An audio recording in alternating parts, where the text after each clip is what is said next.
Welcome to season 4, episode 2 of Dreamers and Unicorns. This is a show where we get the movers and shakers to come and talk about everything around the two themes of technology and talent. So, this is really what we are going to do today. My name is Abhijit Bhaduri. I work as an executive coach and I also specialize in helping people manage their career transitions. We do this by helping them build their personal brand in these new circumstances. Besides that, we also work with organizations ranging from tiny startups with 20 people all the way to organizations which have trillions of dollars in market cap. But today, my guest is the CEO. He's the global CEO of Mastek Group, Hiral Chandrana. And Hiral is an IT services executive where he's got a real passion for talent, tech, and the customer.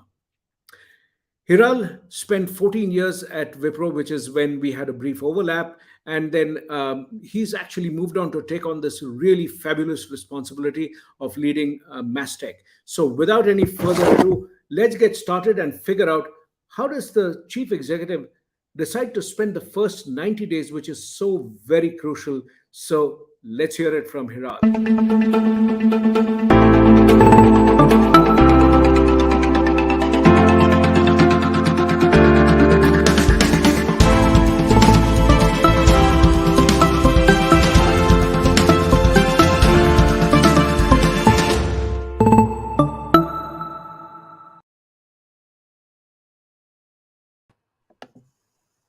Hiral, hi, welcome.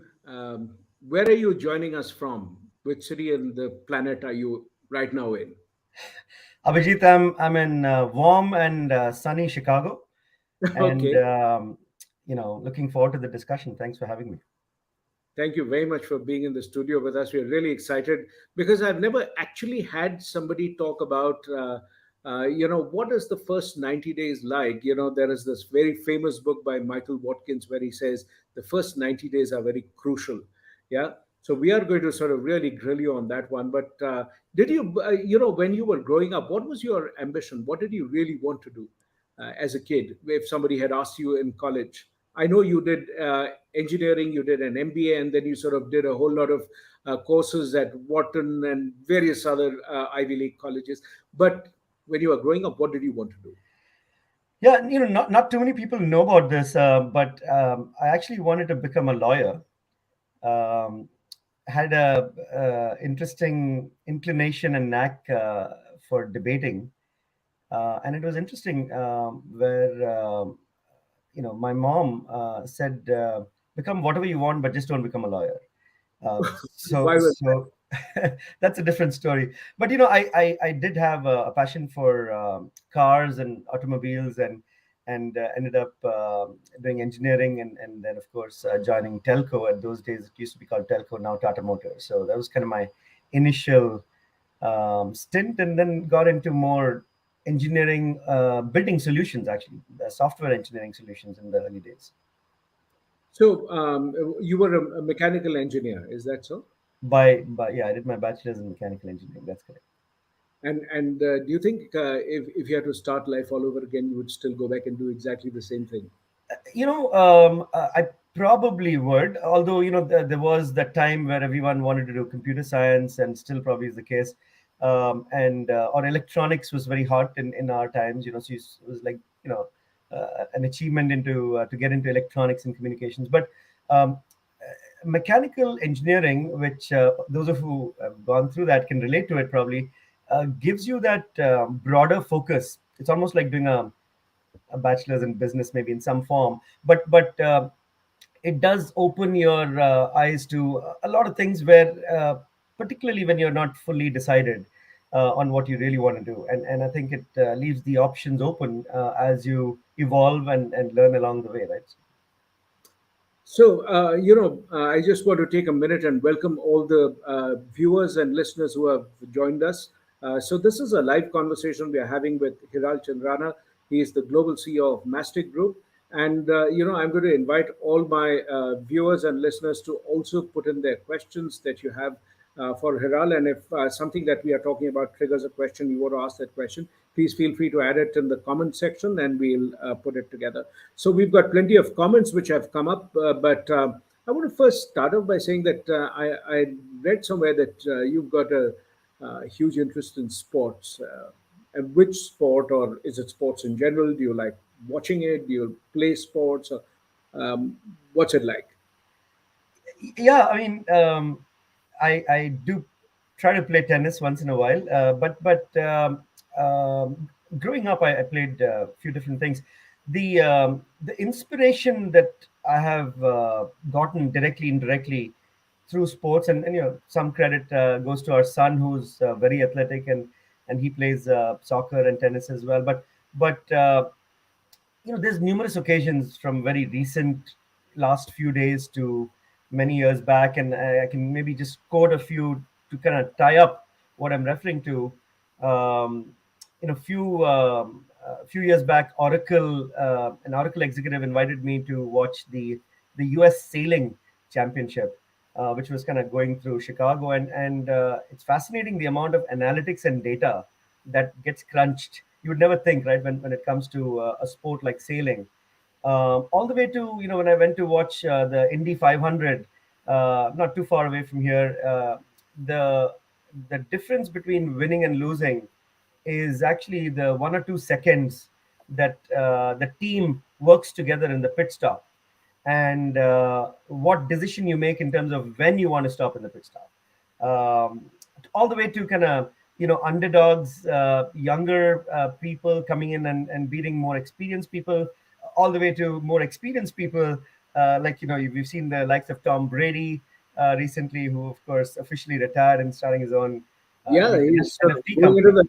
the NFTs. Yeah, yeah. What a career switch! This is absolutely incredible that he is Yeah, now and going. I think that's just you'll see a lot more sports celebrities, I think, going in that direction. Some of them have already been there, but yeah, I So, mean, there's just a tremendous inspiration, whether it's teamwork, determination, grit. I mean, recent Australian Open I was quoting a few days back. I mean, Nadal had a 4% chance of winning at one stage in the game, and he came back and of course beat Medvedev.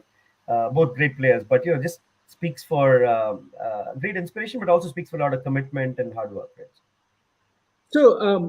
when you think about, there was a question that came up just now, which was that, which is really, so somebody wants to know, Nadal or Djokovic, what is it that you would vote for?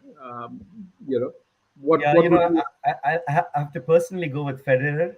Roger Federer is just I love his one-handed backhand, and he's just such a. I mean, of course, a lot of people like him. He's just such a gentleman, and the way he conducts himself. So yeah, between the three of them, I would go with Roger. But our son actually kind of is a big fan of Nadal, so I'll probably pick him number two.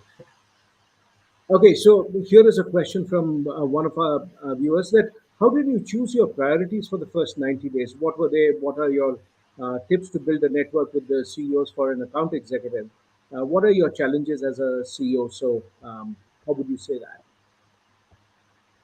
So, Abhijit, I actually did not create a 90 days plan when I was joining Mastek, and of course the whole joining process was fantastic. A lot of About it. Well, done what a was lot it? of groundwork actually.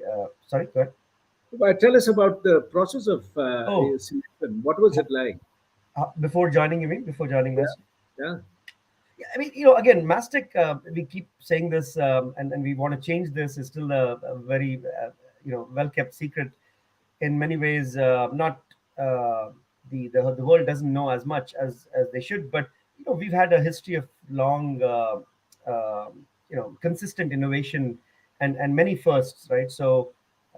The first company to create a platform and a solutions and software platform company within an IT services umbrella, grow it, called Majesco, sell it to a private equity, actually listed in the US exchange, sell it to private equity. Great journey. Um, Very different when it comes to the regular IT services companies, a lot more solutions DNA. We kind of, even today, um, work with organizations to protect people, patient safety, help crime protection. transform business models, whether it's online transformation or supply chain transformation through our cloud implementations in Oracle. So just a very solid solutions DNA. So that was one part of the inspiration, saying, hey, this is a company which is slightly different. We actually opened, I don't know if you knew this, Abhijit, but we opened Deloitte's first captive center in India, ramped it up to about 450 people. We Mastek actually opened a design thinking school about 13, 14 years back, when I had not even heard design thinking at that stage. So I think the long history of many firsts, but the more important part was the cultural value system, the strong ethos. I mean, when you think about it, I don't know how many situations or large companies we can quote on this, but when you have founders who have stuck together for 40 years through That's right. various kind of innovation changes, that itself speaks for the strong value system. And of course, we lost one of them a couple of years back. But the founding members always stuck together and always kind of invested in the people, and of course just the sheer potential of unrealized value and opportunity in front of us with Mastek and the world right now with what we're going through. So that was a little bit about how kind of what drove me towards it. But I guess back to your question about the first 90 days. I actually I decided I'll create a 45 to 60-day plan, because in today's kind of environment, 90 days is too long. And so that's what I did. I had a 1 week plan, I had a 1 month plan, then I had a 45 to 60-day plan. And I have to say, um, the 1 week and 1 month plan, I kind of more or less was tracking towards. But after that, it changes, it actually does change. And so that would be one learning, is actually beyond 30 days. And I'm not saying we shouldn't plan ahead. Obviously, we just finished our 3 year planning right now, more recently. So it's obviously good. But the point I'm trying to make is the agility of adapting to the situation around you, as well as inside the company, is important. And that happens all in the first 90 days, right? So yeah, I mean, some interesting learnings I mean, actually, technically, it's more than 180 days now, so time flies. So Um, you had a second 90-day plan, or did you again break it into 30-30 kind of days? Well, No, I mean, after the first 30, 45 days, it really went into a lot more specifics, and a lot more around specific strategic initiatives, around talent and people, around our stakeholders externally, including our customers and investors, and how you kind of look at the journey ahead, and what are those fundamental things that you need to keep and enhance, but also what are those gaps that you potentially need to fill, right? So that it was a lot more about that overall holistic strategy. I do have to say one thing I could not do in the first 180 days, which I'm not ashamed of admitting, but I've always been a big believer of saying, hey, you know what, you have to spend more than 50% of your time externally, right? And when I say externally, it doesn't have to be all customers. It could be partners. It could be analysts. And that's actually, if I look at my 25, 27 years, I've always done that. It's always been majority of my time externally, and that did change. So it maybe speaks to the changing role of the CEO, or the changing role of a leader, for that matter, in today's environment. I was talking to actually a ex-boss, but a good friend and mentor, who just literally finished his 30 years in Wipro, and this week. So I had to ask him, I was like, hey, what are you most proud of? And now, I mean, we're talking about 90 days. This is 30 years. So pretty much, growing up and living his life in Wipro. So I actually, and I know this firsthand, obviously, but he really said, the biggest thing I can be proud of is I really cared and took care of my people, mm, right? Which, I mean, and this person has had fascinating accomplishments. But if you think about the context of where we are today, where everyone talks about talent and employee experience, and we call it the Mastek here experience. We're all Mastekeers at heart. whether you're in the company or outside. And it's kind of interesting, right? That after 30 years, that's really what stands out. And, one of the things when I look at the role of the CEO, yeah, and if I were to really step back a couple of years, and I wrote about this one time that it's really like the organization, earlier used to be like the aquarium where you can look outside, but you effectively focus on what's going on inside the aquarium. If you look at what has changed today, if you see that the aquarium has become part of the ocean. So this line between this is external, this is internal, that's completely changed. So in that sense, it's really fascinating.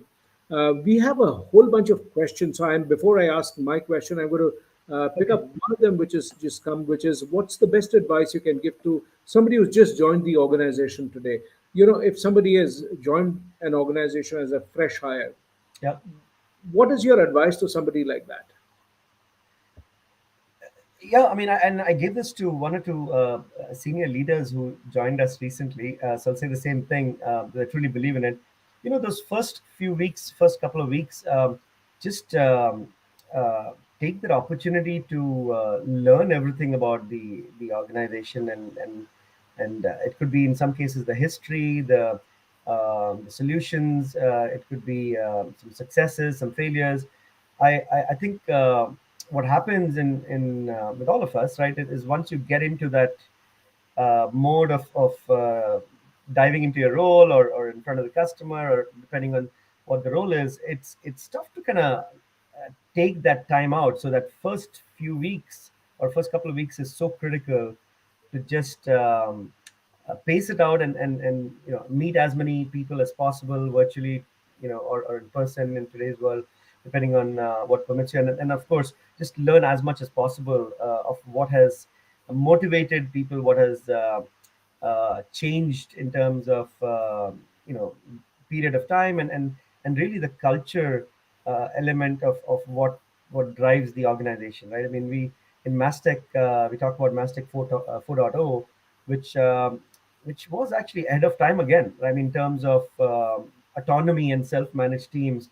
So it could differ depending on the organization, but just learn as much as possible, because sometimes you don't get that time back once you're in the thick of things. I don't know. We I mean, you've had various stints, Abhijit, yourself with I think Microsoft and Adobe and others. But what about have you found that, or has that been different for you? I always think that it there are two ways. The first 90 days is really about how do you structure information effectively. You're getting into a new field, it's a new organization, so there are two layers of information that you get. One is really that you're looking at the information about the business. Who are the clients, where did you make money, what are the growth opportunities, all of that. Yep. The other, I think, is the more complicated part of it, and I always think that the information which is about the business, etc. It's challenging, but it's you can deal with it in a fairly structured way. You can I get think there. You can get there. very large part of the unstructured information about people. Um, so I think that is one of the pieces that I see is a huge area where people have their own take. That how do you connect with a large number of people, especially as a CEO? Everybody wants to get to know what's your take on various things. So that I think becomes an interesting opportunity. Okay, so we have a question from one of the LinkedIn users. Would love to see executive coaching opportunities for women on the board. And what do you advise about executive board presence for women from the Asian community here, specifically in India? So that's a great question. Thank you so much. And so, what would you? Yeah, I mean, we again just taking Mastek as an example, we have a very complementary board, and just in terms of diversity of thought, first of all, right? Because diversity comes in many dimensions, from your background, from your experiences, so on and so forth. So that we're very fortunate. In fact, we've gotten a couple more advisors on board recently. So that's one part of it. This as far as the women representation, we have actually a senior person in our board who actually came from Infosys and a few other organizations, very, very sharp and very connected in the industry. And so I think, there's a lot of talk about this when in the context of ESG, in the context of the representation of women in leadership positions. We have taken it on ourselves as a challenge to kind of change that, not just at senior levels, but across all levels. So that's something that we're clearly prioritizing. But the perspectives that you always will get from diversity, whether it's gender diversity or any other forms of diversity, and like I said, diversity of thought, is just so valuable. Sometimes you may not even realize it during that time period. There's an organization called Diligent, which Hmm. actually specializes on board governance and now getting into ESG, and so they have some good collateral and literature around this, and folks who are interested, I would You were have them mentioning, look up their website. There's a lady called Lisa Edwards who talks about it quite a bit. I think she's the CEO of Diligent. you were talking about ESG for the benefit of all the viewers. So ESG would stand for environment, and So then yeah, governance. ESG. social, social and governance, right? So social values, social elements of, I mean, diversity, and some of those elements would fall under that bucket. Sustainability, and some of the things we talk about in terms of net zero carbon footprint would fall under the environment. And governance is I mean, one of the things which we're so proud of actually at Mastek is just strong ethics, but also the governance. I mean, and that's even more important in today's world with respect to where information is shared, privacy, looking at clarity of and transparency of reporting, so on and so forth. Okay, so we have Preeti Shroff, who sort of says that it's environment, social, and governance aspects. Yep. Clearly, one of the things that I find really challenging about the role of a CEO is just the enormous number of conflicting priorities. So you have to worry about this. The investors, they want returns. You want to worry about the employees. You have to worry about the board. You have to worry about your environmental issues, about the government. Do you find yourself working longer hours because you've become the CEO now, or is it you still sort of manage to structure your priorities?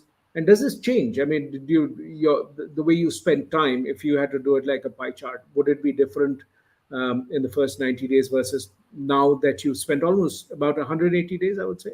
Yeah, a little That's, over that. That's right. yeah, yeah. So would that be different? It's a really important question in terms of prioritization, to be frank, and it never goes away. I think whether it's the first 90 days, I would say, hey, it's always the first 90 days. I mean, I guess Amazon talks about it being day one always. I would say it's always first 90 days in some form, because um, the underlying theme of what you're trying to do, and how you're trying to make an impact, and get the organization aligned is always going to be there, right? With changing priorities. But one area which was interesting in terms of something I didn't expect as much to spend as much time on is actually interacting with some of our investors. Um, and while that is expected to some extent in this role, I was very, very pleasantly surprised, or at least I had an impression before taking on this role, that most of the investors are numbers people. They look at financials, they look at spreadsheets, and kind of really structure the conversation that way, right?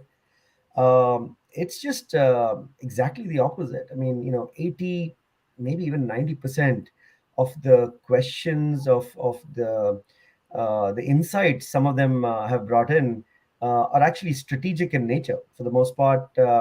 And I've actually found that very valuable in my first 90 plus 90, 180 days, because we've spoken to about 30 or so investors one on one. Some of them, of course, we wanted to speak. Some of them, they wanted to speak. Most of these conversations I've had with my CFO, and it's really very revealing that, hey, they're truly, genuinely interested on the details of your strategy, the details of how you will execute, nuances that you would never think that they would be aware of. So yeah, I mean, it's really been kind of it's really been um, uh, unexpected to some extent in terms of the quality of the conversations. It also shows that they care for Mastek, and they really know the industry as well, right? So I would say, if I were to call out one thing, I mean, of course, a lot of time with people, a lot of time with understanding and seeing how we can take the culture and amplify that going forward. I talked about kind of the best kept secret, but also in terms of how we can get our word out there, in looking at what the gaps are. So those things happen. But I was one thing I wasn't expecting is insightful conversations and very deep conversations with our investors. So that was something that I'd like to call out. So, okay, so we have a question that, how do you rate your own work-life balance? I mean, on a 10-point scale, if you had to rate, 10 being phenomenally good and one being terrible, where would you rate your own work-life balance? I have a reputation of being a very hard worker, and I am. But I have a better work-life balance than most people think. Um, and it's you have to kind of align to people's and your team's needs as well, right? Particularly in a global role, or any global role, and this held good even before Mastek and different roles that I've played. And there is certain times of the day where you're spending time with family. There's certain times of the day when you are doing things for yourself, and there's certain times of the day where you obviously are focused on work and focused on the people and the business. As long as you kind of manage that ratio, um, it doesn't necessarily have to be exactly fitting your schedule. It could even fit the team schedule in many cases, because different time zones in different parts of the world. I think the rating I would give myself is maybe around 7, maybe 6 to 7. So definitely some room to improve, because I would want to spend more time doing a few things for actually society, which I haven't had a chance as much as I would want to, right? So from that perspective, maybe a 6 or 7, Abhijit.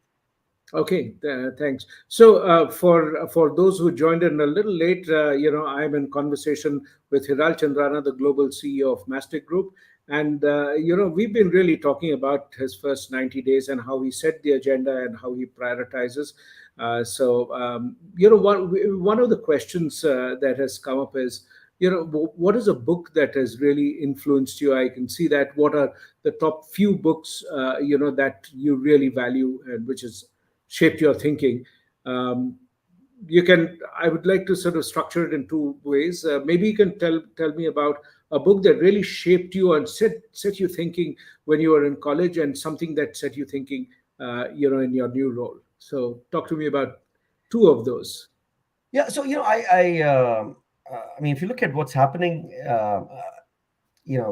while I do like to read books on a few different topics, but a lot of my inclination, at least more recently in the last couple of decades, have been that intersection of technology and talent, which interestingly is the topic of your show. But the ways in which um, non-technology specific elements of some of these books influence you, even in the technology world or the IT services world, is fairly interesting. I mean, one of the books, which is I think an old book, so but always kind of keeps coming back more and more in the radar, is Outliers, Hmm. um, Malcolm Malcolm Gladwell. Gladwell, and so of course he talks about multiple different things, and he's a great podcast host, and he's done many shows and all that stuff. But that Outliers book was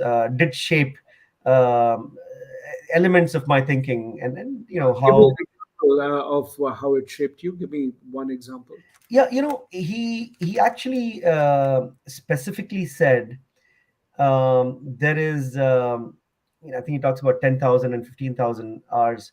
uh, he specifically said that there's X amount of time that you have to spend in a particular area, and it could be, career, it could be sports, it could be any specific profession, to really, really get good at it, right?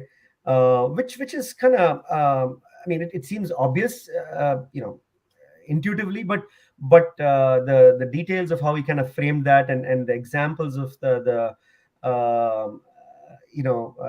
that he gave in the book, right from when you're born to the month in which you're born. So that amount of time that you spend in a particular area, it actually relates back to today's kind of environment, right? Because there are generalists, right?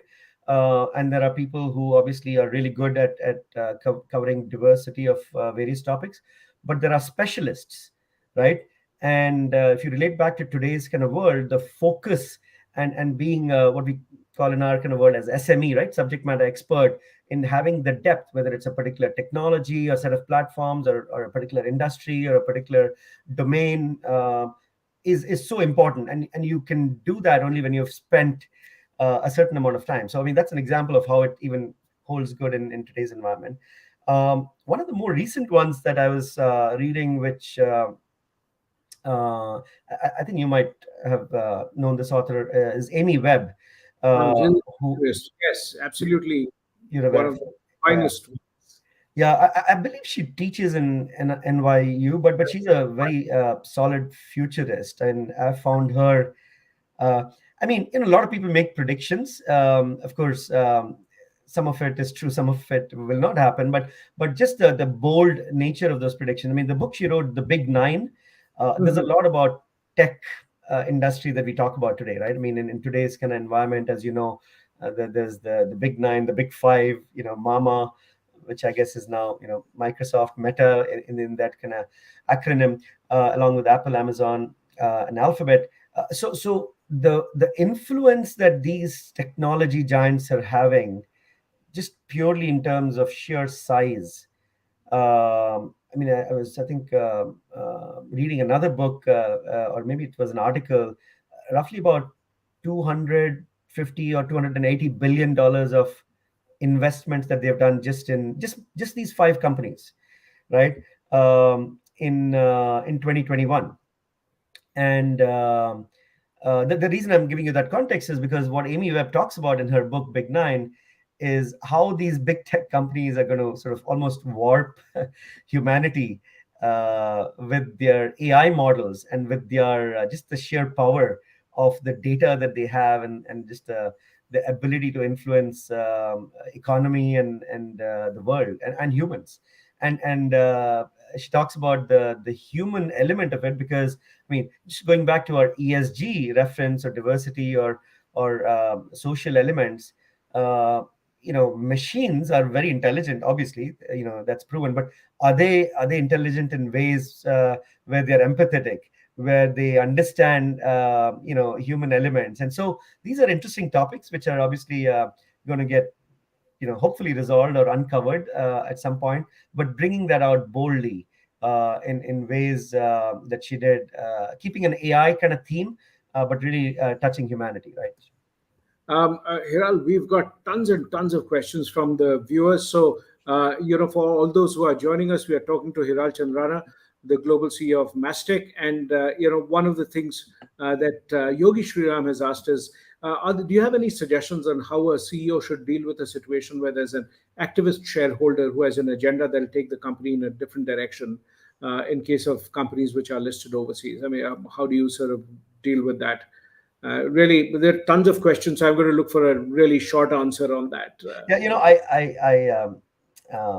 I guess fortunately I haven't been in that situation, and I wouldn't want to pretend to be an expert giving an answer to that.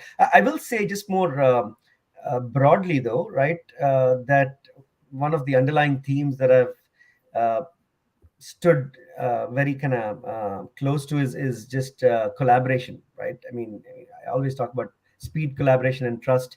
That has not changed, right? Last 25 years, and so collaboration in this context um, can do wonders, and it doesn't have to always be competing or going against each other. You can figure out ways to collaborate, and so I don't know if that applies to the scenario of the activist shareholder, but there is always a way to figure things out, is what I feel. There's a kind of linked question, I would say, which is sort of saying that, what is that one key trait that you look for people in your leadership team when you pick the people you are going to sort of work with? And that doesn't necessarily mean only your direct reports, but people who are going to have a significant impact on the organization in those roles. What is the one trait that you look for if you're putting somebody there?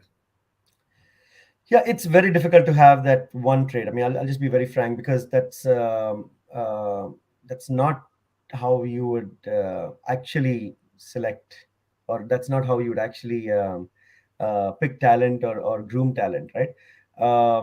But if I were to kind of, because the question was specific about one, the ability to unlearn and learn in terms of change in kind of today's world, particularly with how things have evolved, and adaptive behavior is so critical as you're going through various forms of change. So one is, of course, adapting change, second is driving change, but just what underlying that is the ability to uh, unlearn, try out different things, um, look at career experiences that have been stretch career experiences, not necessarily always in your kind of purview of what you've been good at.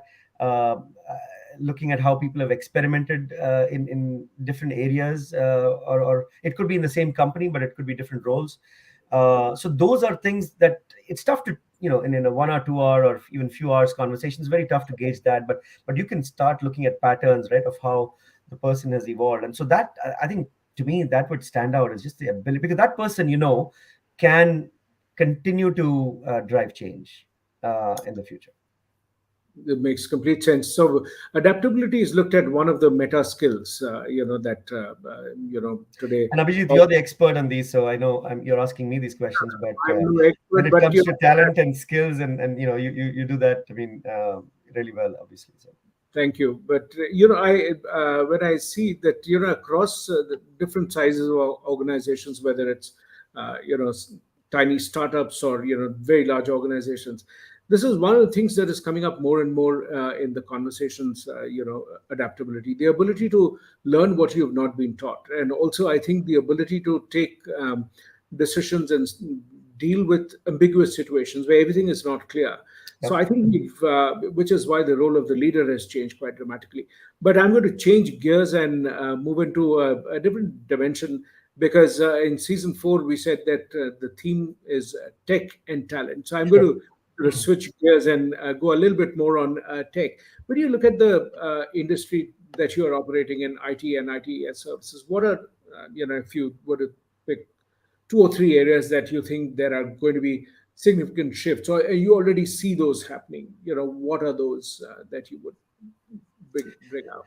Yeah, I mean, obviously there's enough, um, visibility in today's world and literature around what some of those trends are, and I think some of them are evolving. But I was referencing some of the kind of the big tech and the 5 or 9 big companies that we typically talk about. I think it's important to look at that. I've always, I kind of, even though most of my life and career has been in IT services and sort of, now what we call as digital and cloud services, uh, the the underlying kind of software platforms and the technology platforms and solutions that kind of drive some of that is always important to watch out for, right? Because these are the companies that set the stage for even services or downstream kind of business. So if I look at that from a trends perspective, And I think I was referring earlier that some 250 to 80 billion was invested by just the five companies. On the flip side, um, I think there was another statistic on venture capital funding, which goes to startups. That was like 650 billion or something like that, right? And just in 1 year, I'm talking about 2021. And so if you sort of correlate where the investments are going by the big players, by the startups, it's interestingly falling in five or six kind of areas. I mean, for there's the 80-20 rule, right? I'm talking about the 80% of the investments. And I think there were like 2,500 AI investments Yeah. in the startup investments that I was referring to. So obviously that element of AI is now permeating across different categories. Before it used to be a segment by itself. Now it's embedded in everything.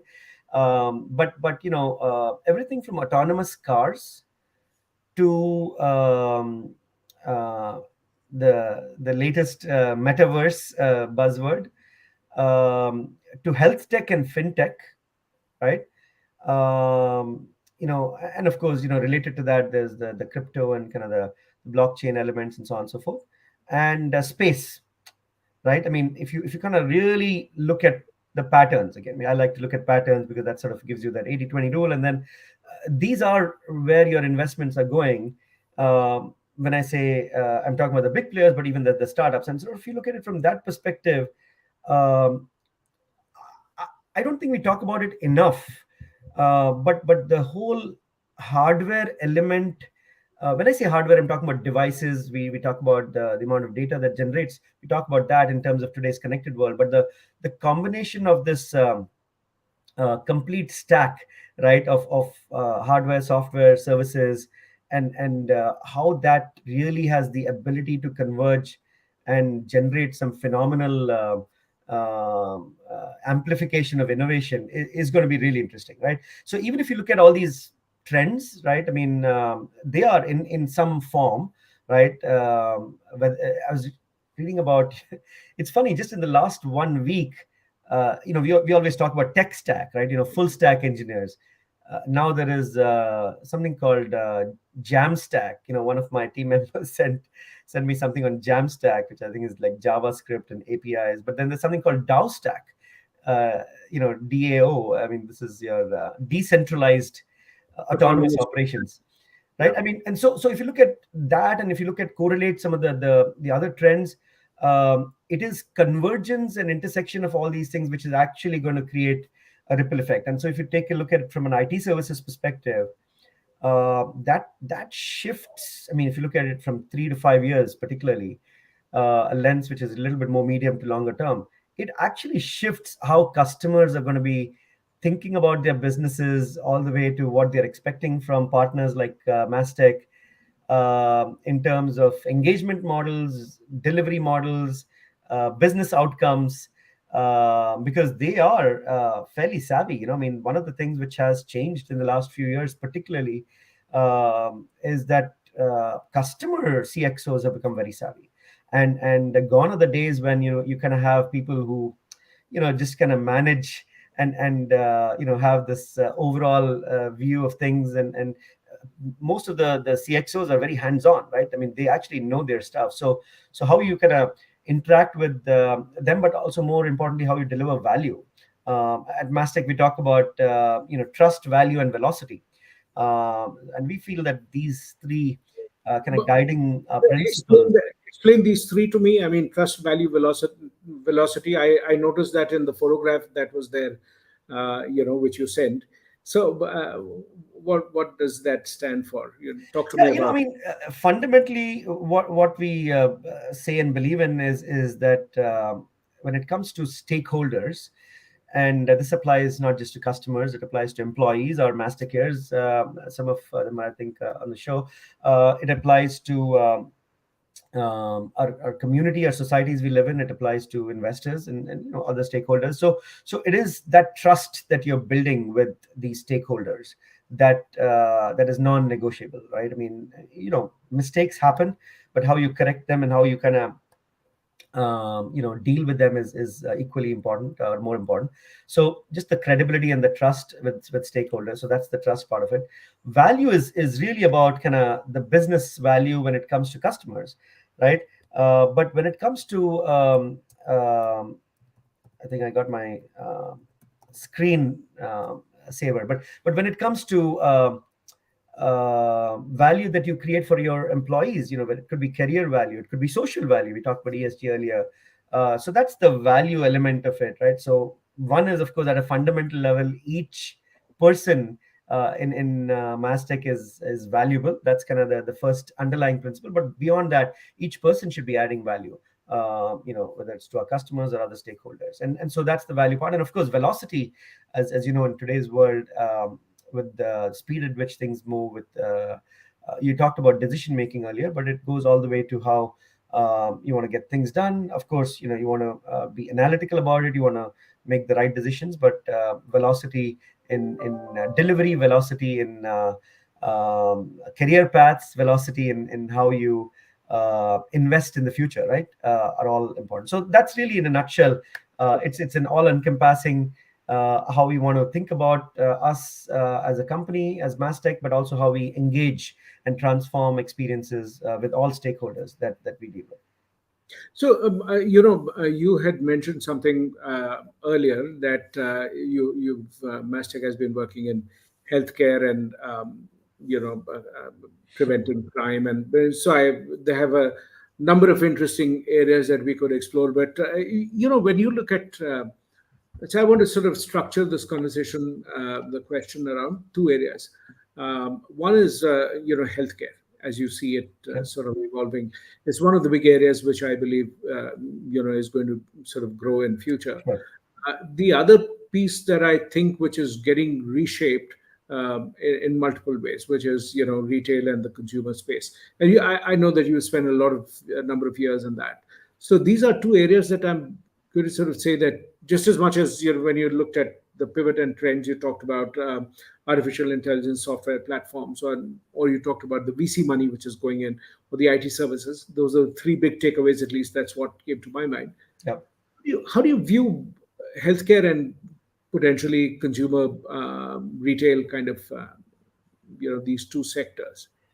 Yeah, and of course, while there is some underlying themes that might be common, but these are giant sectors and clusters of industries as a whole. Um, I mean, it'll be interesting to. I mean, when you look at some of the, I mean, healthcare itself. I mean, healthcare, life sciences. There's so many different sub industries. But if you sort of look at it holistically and a little bit more on the healthcare side, there is the reality is that we have an aging population, right? Particularly in the US. I mean, the number of people who are going to be above 65 plus is going to double, I think, in like few years.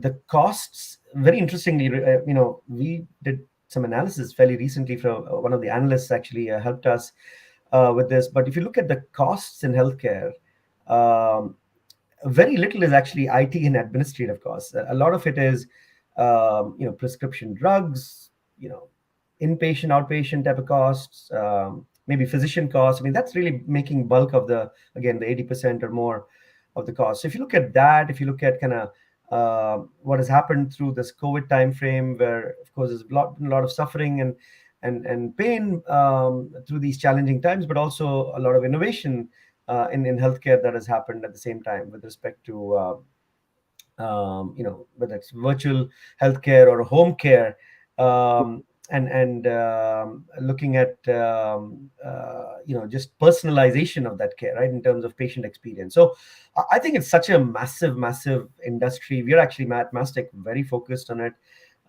in at least few of these segments. In fact, we have some really cool case studies. I mean, I gave you some examples from historic, but just even more recently, some of the work that we do for a company, an organization in the US, which actually provides healthcare related services to local care and hospitals and home for senior living.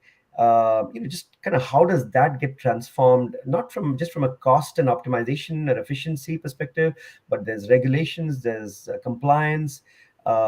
Interestingly, one thing that has changed significantly in the last 3 years is that even healthcare companies in highly regulated environments have been much more open to look at some of these emerging technologies. So that's a good sign.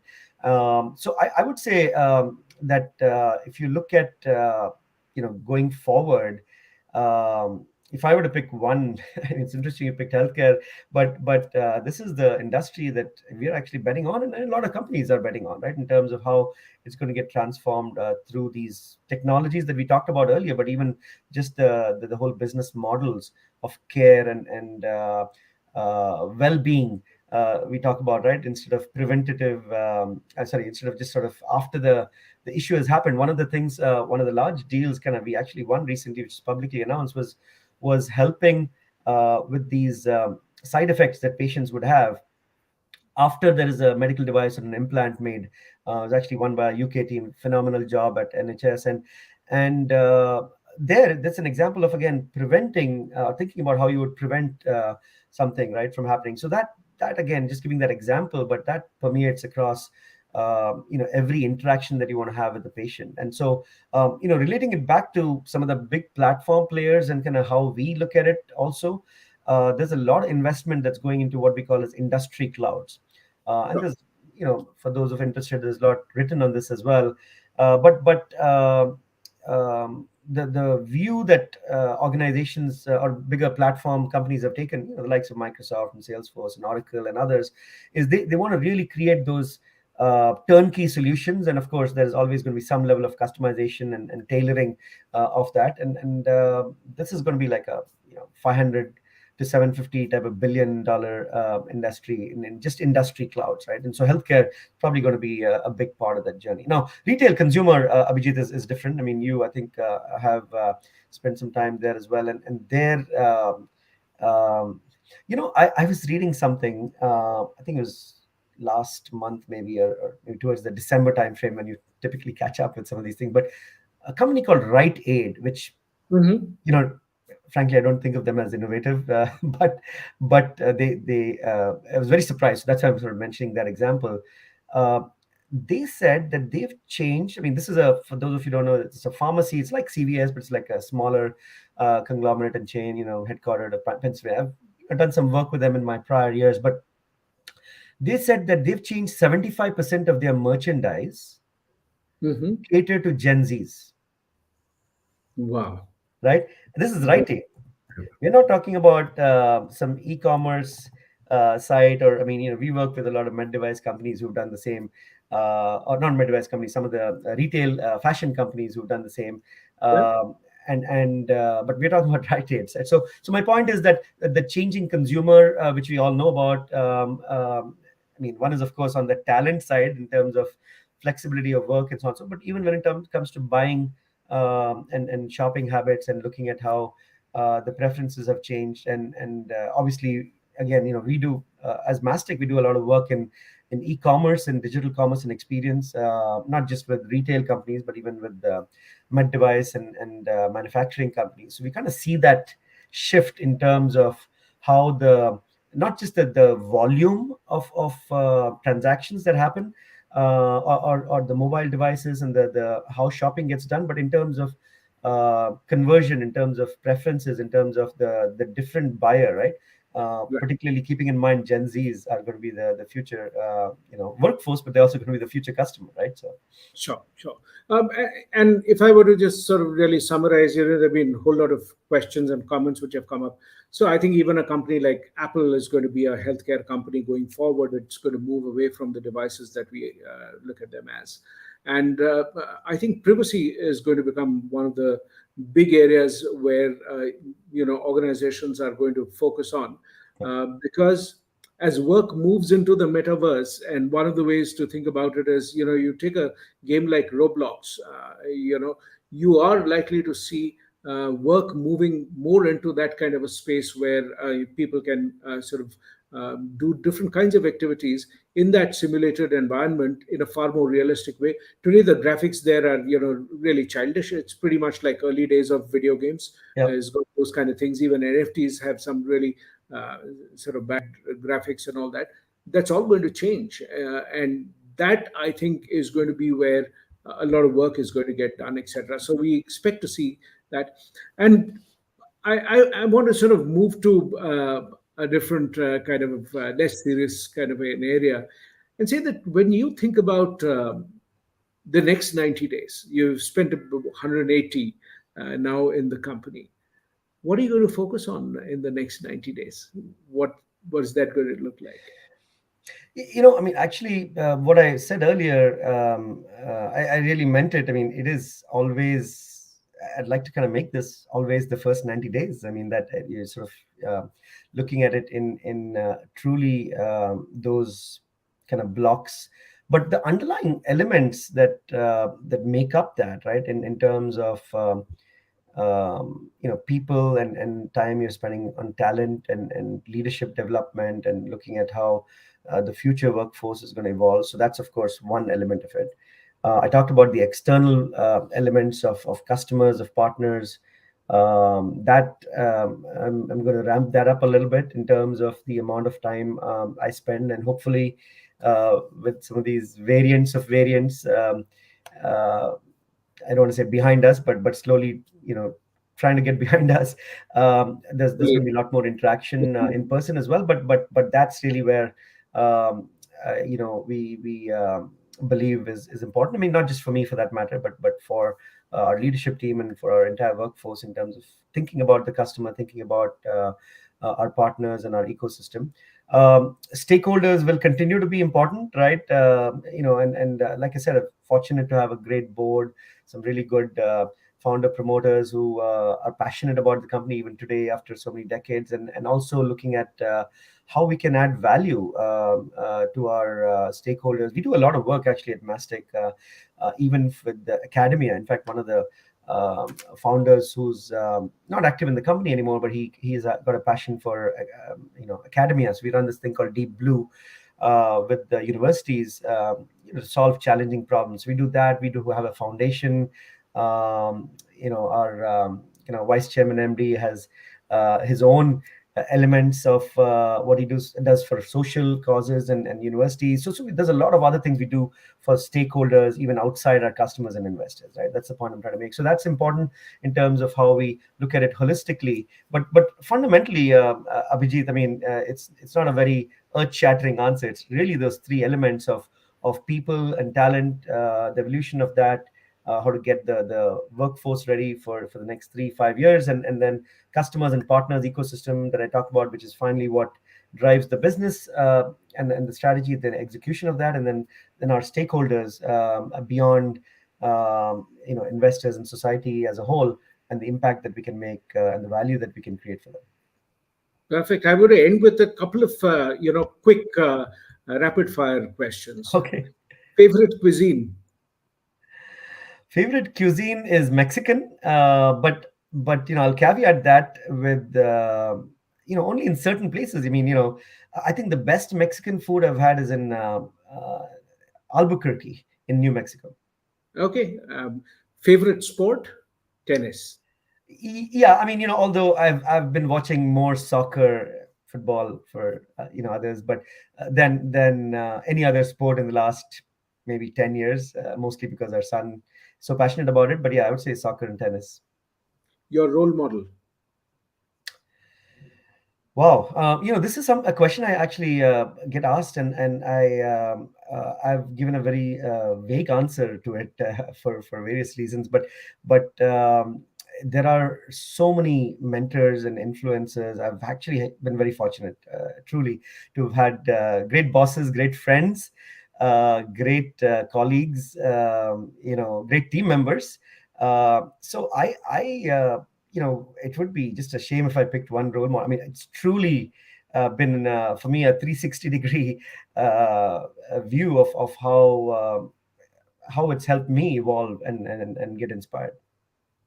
Your favorite kind of location to take a vacation in? Is it a mountain, sea, jungle, city? We've gone to Spain 3 times, so I would put that at the top. Just had different places in each of those trips, but it's been fabulous every time we've been there. If you had to write your own biography, autobiography, what would the title be? Story. Um, What would it be called?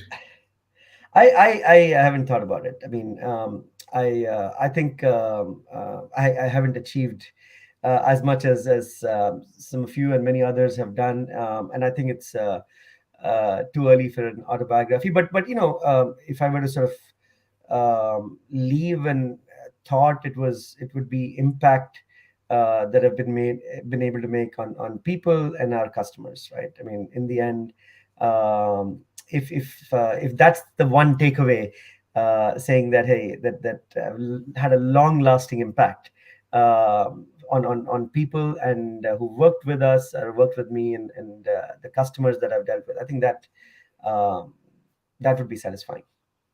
Thank you. Thank you so very much. We have come up to the end of the hour, and we've covered such a huge range of topics. It's been fun talking to you. Yeah, I know. I mean, Abhijit, I know it's. I thought this was going to be first 90 days, and I think we kind of touched on everything from tech to industry to all the other things. So yeah, it was great. Enjoyed the conversation. Thank you so very much. And, for the benefit of our listeners, I just want to say that, the next conversation is going to be on the 9th, and where I'm going to talk to two people who've written a book which talks about the importance of sleep. And we're going to talk about the five big myths that, we have around sleep. So don't miss it on the 9th at 7 p.m. IST. And until then, take care. Thank you.